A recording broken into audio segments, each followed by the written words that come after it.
नमस्कार दोस्तों, स्वागत है आप सभी लोगों का आपके अपने YouTube channel let's learn with Shivam पर। और मैं हूं शिवम शर्मा। आज हम स्टार्ट करने वाले हैं अपनी एनसीईआरटी का second chapter, that is polynomials. Polynomials आपका मुश्किल भी है एंड इजी भी है।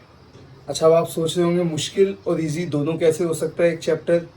वो ऐसे हो सकता है अगर आपने छोटी क्लासेस में पढ़ाई करी है।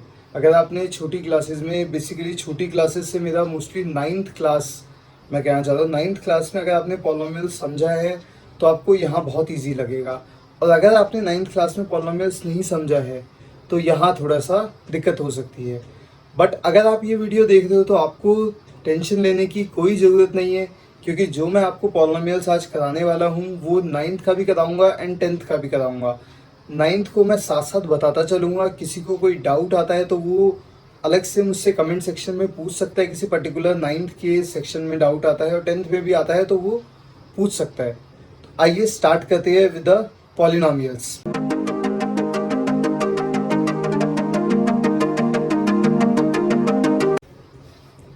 स्टूडेंट्स, ये आपके कुछ इजी कंसेप्ट्स है जो मुझे लगा कि मुझे पहले ले लेने चाहिए, क्योंकि बेसिक है पॉलिनॉमियल्स का।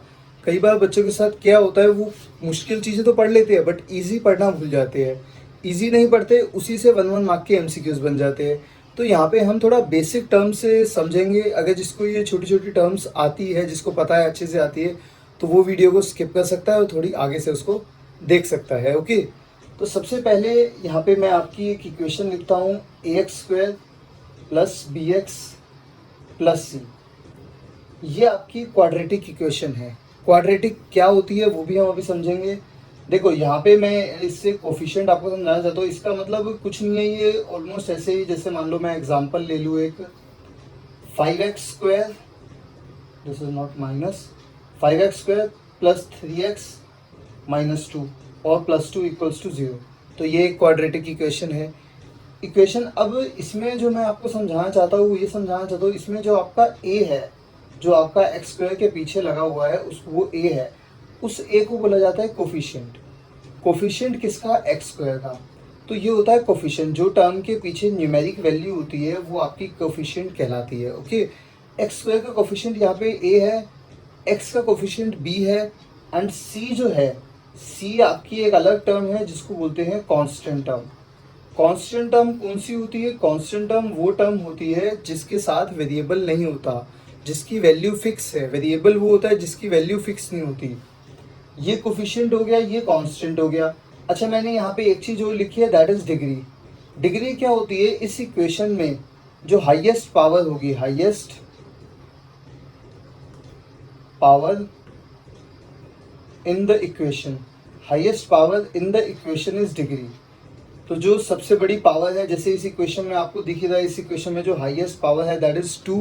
तो 2 आपकी क्या हो गई यहाँ पर? डिग्री। अच्छा, डिग्री के बेसिस पे ही हम जो है पॉलिनॉमियल्स को क्लासिफाई करते हैं। अगर किसी पॉलिनॉमियल की डिग्री 1 है तो वो हमारा हो जाएगा linear polynomial. Linear polynomial example देखो, लीनियर पॉलिनॉमियल जैसे आपका मान लो ये है x प्लस 3। अब इसमें जो x की पावर है वो 1 है, तो मतलब डिग्री क्या हो गई? 1, हाईएस्ट पावर 1 हो गई। तो ये हो गया आपका लीनियर पॉलिनॉमियल। नेक्स्ट, अगर डिग्री 2 है तो ये आपका होगा क्वाड्रेटिक पॉलिनॉमियल।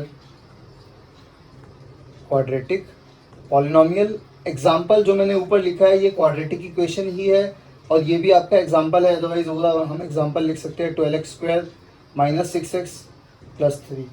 अच्छा, जरूरी नहीं है कि x वाली टर्म भी आएगी। अगर मैं इसको ऐसे कुछ लिख दूँ 13x² माइनस 2 इक्वल्स टू 0, तो भी इसमें जो हाईएस्ट पावर मेरी है वो 2 ही है। तो मेरा जो ये इक्वेशन होगी ये क्वाड्रेटिक इक्वेशन ही होगी। नेक्स्ट, लास्ट आपकी आती है क्यूबिक। क्यूबिक पॉलिनॉमियल जिसकी डिग्री जो है 3 होती है, उसका एग्जाम्पल भी देखो। Example 3x³ plus 2x² minus x plus 3 equals to 0। 4 term है यहाँ पे। डिग्री जो है, हाईएस्ट पावर जो है वो 3 है। तो ये हो गया मेरा क्यूबिक पॉलिनॉमियल। तो ये 3 टाइप के आपके पॉलिनॉमियल होते हैं और ये आपका कोफिशिएंट एंड कांस्टेंट मैंने आपको बता दिया and this is general form. अच्छा, ये जो मैंने लिखा है ये सारी डिग्रीज है, ये डिग्री है, ये पॉलिनॉमियल के टाइप है और ये जो है general form of quadratic equation, general form of quadratic equation. इसको हम आगे 4th चैप्टर में अच्छे से पढ़ेंगे, general form of quadratic equation. इसका जो पूरा रूट्स निकालना होता है, इसमें भी अभी मैं आपको बताऊंगा रूट्स क्या होता है। ओके, आगे देखो, मीनिंग ऑफ जीरोस। अब जीरोस क्या होती है, हम काफ़ी टाइम से सुनते आ रहे हैं, जीरोस कह लो या फिर आप सॉल्यूशन भी कह सकते हो। सॉल्यूशन को मैं ऐसे लिखता हूँ SOL ऊपर एन, तो आप समझ जाना कि ये सॉल्यूशन है जहाँ पर भी ये लिखा होगा। ओके, जीरोस का क्या मतलब है, जीरो एक ऐसी वैल्यू है जो उस इक्वेशन को सेटिस्फाई कर रही है। मतलब मैं आपको लीनियर पॉलिनोमियल की हेल्प से समझाता हूँ। जैसे x+4 इक्वल्स टू 0 है। अब अगर मैं x की जगह अगर यहाँ पर -4 रख दूँ, x की जगह मैंने क्या किया, ये इसको p ऑफ x ले लेते हैं, मतलब polynomial in the variable x। अगर x की जगह मैं 4 रख दूँ तो ये मेरा हो जाएगा p ऑफ -4, तो -4 + 4 इज इक्वल्स टू 0। सो 0 का मतलब है, 0 is any value which satisfies the equation, जो उस इक्वेशन को सेटिस्फाई करे वो उसकी जो है जीरोस है। जीरोस को हम 2-3 नाम से जानते हैं। जीरोस भी आप उसको कह सकते हो, इज कॉल्ड, मैं यहाँ पे उसके सारे नाम लिख देता हूँ, जीरोस, या फिर आप उसको रूट्स कह सकते हो, रूट्स भी उसके वही होते हैं, या फिर आप उसको सॉल्यूशन भी कह सकते हो। तो वो वैल्यू जो सेटिस्फाई करे। अच्छा, ये मैंने लीनियर का केस लेके बताया है। ऐसी पॉलिनोमियल्स में भी वही वैल्यू जिसकी जितनी डिग्री होती है, number of zeros equals to number of degree, जितना डिग्री का नंबर है उतनी ही जीरोस आएगी।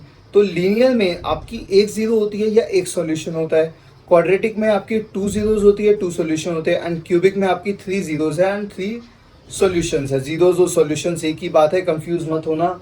तो जितनी जीरोस है, डिग्री 1 डिग्री, लीनियर में 1 डिग्री तो 1 सॉल्यूशन। ओके, तो ऐसे ये आपको पता है। अच्छा, अब जीरोस निकालते कैसे हैं, देखो जीरोस निकालने के अलग अलग मेथड है, अलग अलग उसके लिए। अब जैसे मैं फर्स्ट आपको लीनियर का बताता हूँ। लीनियर का आपने काफ़ी छोटी छोटी क्लासेस में 6th क्लास से शुरू हो जाता है। जैसे आपको दे रखा है x -3 इक्वल्स टू 0, तो इसका जो है आप इजीली निकाल सकते हो। आपको x की वैल्यू निकालनी है, x को एक साइड अकेला कर दो तो x इक्वल्स टू 3। तो लीनियर का जो है सॉल्यूशन निकालना बहुत इजी है। बस आपको एक सिंगल टर्म है, सिंगल वेरिएबल है, उसमें सिंगल वेरिएबल जो भी होगा उसको अकेला कर दो, वो आपका इजीली निकल जाएगा। ओके, नेक्स्ट आपका आता है क्वाड्रेटिक का, जिस पे हमें बेसिकली काम करना है ज़्यादा। क्यूबिक पे भी करना है बट ज़्यादा जो है क्वाड्रेटिक पे करना है। क्यूबिक पे भी करेंगे, क्यूबिक पे थोड़ा सा ज़्यादा काम हम बड़ी क्लासेस में करते हैं। ओके, क्वाड्रेटिक इक्वेशन एक काम करते हैं, एक क्वाड्रेटिक इक्वेशन पिक कर लेते हैं। जैसे ये मैंने काफ़ी सारी टाइप की इक्वेशन आपकी यहाँ पर लिखी है क्वाड्रेटिक, क्योंकि इसमें जो है काफ़ी सारी तरह की इक्वेशन आपकी कवर होगी जो जो आपके एग्जाम में आती है। और ये सारी जो है मैंने कुछ NCERT से ली है, कुछ मैंने इधर उधर से ली है, सारी आपके काम की इक्वेशन। हम कॉपी कर लेते हैं इजी वाली थोड़ी सी, ये वाली नहीं, काम करते हैं, एक इक्वेशन हम कॉपी कर लेते हैं यहाँ से। अब ये आप देखो, ये आपकी क्वाड्रेटिक इक्वेशन है, क्योंकि इसकी डिग्री जो है वो 2 है। अब इसको मैं सॉल्व करूंगा, इसकी जीरोस निकालना मैं आपको बता दूं। देखो, इसकी जीरोस निकालने के सबसे पहले मेरे पास 2 मेथड है। एक मेथड मेरा होता है मिडिल टर्म स्प्लिटिंग, जो आपने 8th क्लास में शुरू हुआ था, आपके 8th क्लास के फैक्टराइजेशन चैप्टर में या अलजेब्रिक चैप्टर में, मुझे याद नहीं है। और दूसरा मेथड जो है वो है क्वाड्रेटिक फार्मूला अभी तक आपने नहीं देखा है। क्वाड्रेटिक फार्मूला हम 4th चैप्टर में डिस्कस करेंगे, जो कि आपका क्वाड्रेटिक इक्वेशन है। अभी मैं आपको मिडिल टर्म स्प्लिटिंग बता देता हूँ। वैसे आपने पहले कर भी रखा है, जिन्होंने कर रखा है वो इस पार्ट को स्किप कर सकते हैं, उनको अच्छे से आता है। अगर यहाँ पे मैं इसको मिडिल टर्म स्प्लिटिंग आपको बताता हूँ। x² + 7x + 10 है मेरे पास। मुझे क्या करना है, मुझे मिडिल टर्म को ऐसे स्प्लिट करना है कि अगर मैं उसका एडिशन सब्ट्रैक्शन करूँ, अर्थमेटिक ऑपरेशन करूँ उसका, तो मुझे वापस 7x मिल जाए। और उसका अगर मैं दोनों का मल्टीप्लिकेशन करूँ तो मुझे प्रोडक्ट ऑफ एक्सट्रीम्स मिल जाए। तो उसके लिए मैं क्या करूँगा, मैं सबसे पहले प्रोडक्ट ऑफ एक्सट्रीम कर लेता हूँ। अगर प्रोडक्ट ऑफ एक्सट्रीम आप देखो, यहाँ पर आ रहा है 10 के मुझे फैक्टर्स पता है, 1, 2, 5 एंड 10। ये मेरे 10 के फैक्टर्स है। अब आप देखो, ये मेरे 10 के फैक्टर्स है, तो मुझे इन्हीं फैक्टर्स में से कोई ऐसी दो टर्म निकालनी है, कोई भी दो टर्म जिनका मैं मल्टीप्लिकेशन करूँ तो ये प्रोडक्ट ऑफ एक्सट्रीम्स आए और एडिशन सब्ट्रैक्शन करूँ तो मिडिल टर्म के इक्वल आए। जैसे मैं यहाँ से 5 और 2 ले सकता हूँ। अगर मैं इसको x square plus 2x plus 5x plus 10 अगर मैं लिख दूँ तो कोई प्रॉब्लम नहीं है इसमें, कोई मैंने मैथ्स का रूल नहीं ब्रेक किया यहाँ पर, बिल्कुल वही चीज़ है। 2x प्लस 5x भी 7x है, बस लिखने का एक तरीका बदल गया। अच्छा, इससे मेरा क्या होगा, इससे मेरी ये दो टर्म भी ग्रुप हो जाएगी, ये दो टर्म भी ग्रुप हो जाएगी। कैसे, देखो x को आप कॉमन ले लो, x प्लस 2 आ गया, प्लस 5 को कॉमन ले लो, x प्लस 2 आ गया। तो x प्लस 2 x प्लस 5 जो है मेरा, ये मेरे आ गए फैक्टर्स। देखो आपको ये मेथड वेरीफाई भी हो जाएगा कि यहाँ पे जो है सेम आएगा हमेशा, आपका ये मेथड साथ साथ वेरीफाई होता चला जाएगा कि यहाँ पे आपकी हमेशा सेम टर्म्स आएगी। ओके, तो यहाँ पे जो है ये जो मेरी स्टेज है इसको भी आपको याद रखना है कि यहाँ पर जो दो चीज़ें मेरी आती है इनको हम क्या बोलते हैं, इनको हम फैक्टर्स बोलते हैं। ये मेरे फैक्टर्स हैं। उसके बाद मेरा एक स्टेप बचा है जो कि मेरा जीरोस का है। अब जीरोस का मुझे क्या करना है, अच्छा ये जो है इक्वल टू जीरो होता है, ये जब ही सॉल्व होगा अगर इक्वल टू जीरो होगा। तो अगर मैं इन दोनों को सेपरेट अगर जीरो के इक्वल पुट करूँगा, x plus 2 equals to zero, तो एक्स में आ जाएगा -2 और उस वाले में से मेरा एक्स आ जाएगा -5। तो यही दो जो है, यही जो है मेरे रूट्स आ गए या फिर जीरोस आ गई। तो ऐसे जो है मैं क्वाड्रेटिक के इक्वेशन का रूट निकाल सकता हूँ। एक इक्वेशन मैं आपको और करके बताता हूँ, बाकी उसमें काफ़ी सारे टाइप है, वो भी मैं आपको क्वाड्रेटिक के बताता हूँ। अब जो है हम एक नेक्स्ट क्वेश्चन देखते हैं, ऐसा ही कुछ टाइप है, उसमें भी कोई ज़्यादा डिफिकल्ट नहीं है। कौन सा क्वेश्चन दे, चलो जैसे मैं आपको माइनस वाले तो आप कर लेना, मैं आपको ये दो टाइप बताता हूँ। इसको मैं कॉपी कर लेता हूँ।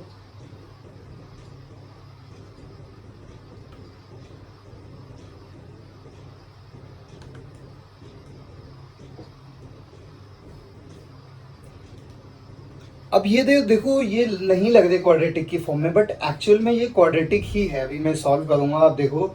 अब इसमें एक्स स्क्वायर इक्वल्स टू -3 आ रहा है, माइनस एक्स स्क्वायर -3 आ रहा है इक्वल्स टू 0। अब इसकी अगर मुझे रूट्स निकालने हैं तो मुझे मिडिल टर्म स्प्लिटिंग करने की जरूरत नहीं है, क्योंकि यहाँ पर मेरी टर्म्स ही दो है। तो मैं इसको क्या कर सकता हूँ, इसमें कुछ भी नहीं करना, मुझे दो रूट्स निकालना है। सबसे पहले मैं यहाँ पर भी एक्स को अकेला कर लूँगा, एक्स इक्वल्स टू 3। तो इसका जो है, अब आपको पता है अगर स्क्वायर होता है तो ये क्या आ जाएगा, x equals two plus minus √3। तो आपका एक रूट जो आया है दैट इज +3 प्लस √3, और एक रूट जो आया है -√3। तो ये जो है ये मेरा सिंपल क्वेश्चन था, सिंपल बहुत ही, क्योंकि दो टर्म थी यहाँ पर, मुझे मिडिल टर्म स्प्लिटिंग करने की कोई जरूरत नहीं है यहाँ पर। फिफ्थ क्वेश्चन देखिए, फिफ्थ क्वेश्चन में बड़े कंफ्यूज होते हैं बच्चे, क्योंकि देखो इन दोनों टर्म में क्या है, यहाँ पे b नहीं दे रखा, यहाँ पे c नहीं दे रखा, अगर आप क्वाड्रेटिक फॉर्मूले से कंपेयर करोगे। अब इसमें क्या है, इसमें मेरी दो ही टर्म है, इक्वल्स टू 0 हो गया ये। तो इसमें मैं क्या करूँगा, इसमें मुझे सोल्यूशन निकालना, सबसे पहले मैं कॉमन ले लेता हूँ। 4u कॉमन आ गया मेरा, तो ये आ गया u प्लस 2 8u। अब दोनों इक्वल्स टू 0, देखो जब दो मेरे पास मल्टीप्लिकेशन में आ गए तो मतलब ये दोनों क्या है, मेरे फैक्टर्स है। तो फैक्टर्स को मैं अलग अलग इक्वेट कर दूंगा 0 से। 4u equals to 0 and u plus 2 equals to 0। तो u इक्वल्स टू 0 आ गया मेरा इस वाले से, एंड u इक्वल्स टू -2 आ गया।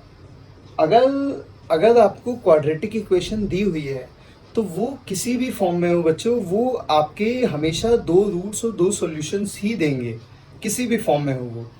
ओके, तो ये जो है आपका क्वाड्रेटिक्स के ऐसे हम रूट्स निकालते हैं। अभी हम आगे जब जीरोस वाले और रिलेशनशिप करेंगे तो और भी क्वेश्चंस हम लेंगे उसमें क्वाड्रेटिक के।